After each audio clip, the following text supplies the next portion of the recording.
The first time I got up to tell StorySlam, I got off the stage, I was nervous. I went to my wife, I go, how'd it go? She said, you know who'd be good at this? Your cousins. I said, thanks.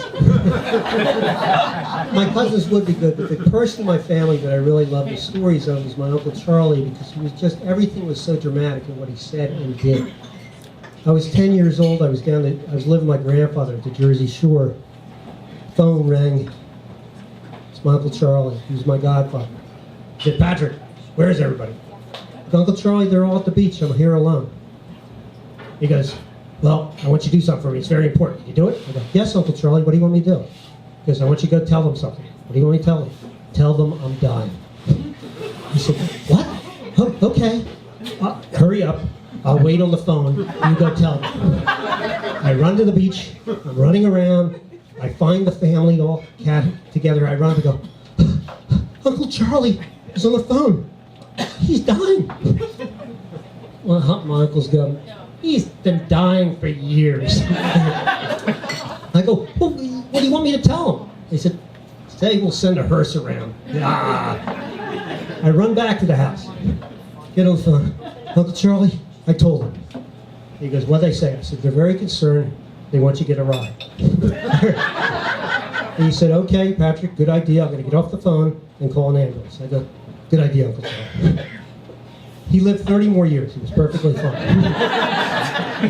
When he died, I was really worried about his funeral because my sister and I flew down to Florida for it. Because Uncle Charlie, his name was Charles Carvin Jr.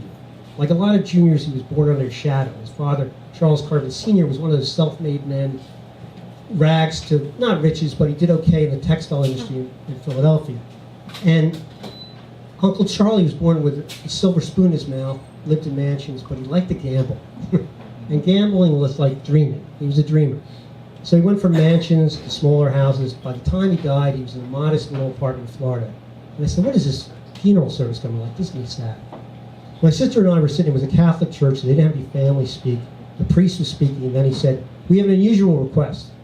A priest from the hospital who visits the hospital would like to say a few words. I guess you call him the stunt priest. So, Father Murphy. So Father Murphy came on the stand and goes, let me tell you a few words about what type of man we're burying here today. Charles Carvin Jr. A little story will sum it up. Charlie Carvin was in the war, World War II, and after the war ended, he was in London, and he stepped out of a concert, and he walked in and stepped in the wrong limousine. And in that limousine was Winston Churchill. Wow. And my sister grabs my arm. She goes, Uncle Charlie found the perfect audience. I go, shh, shh. And I want to hear this. And then the priest said, so Charlie said, I apologize, Mr. Churchill. My name's Charles Carvin Jr. And Winston Churchill said to him, did your father work in the textile industry in Philadelphia? At that point, I don't remember much more of the eulogy because it got more and more outlandish.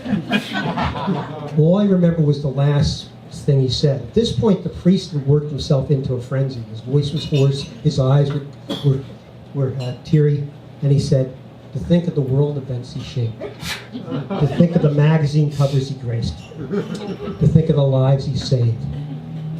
I'm honored to be standing here on behalf of Charles Carvin Jr. And I thought to myself, way to wrap it up, Uncle Charlie. You're back on top again.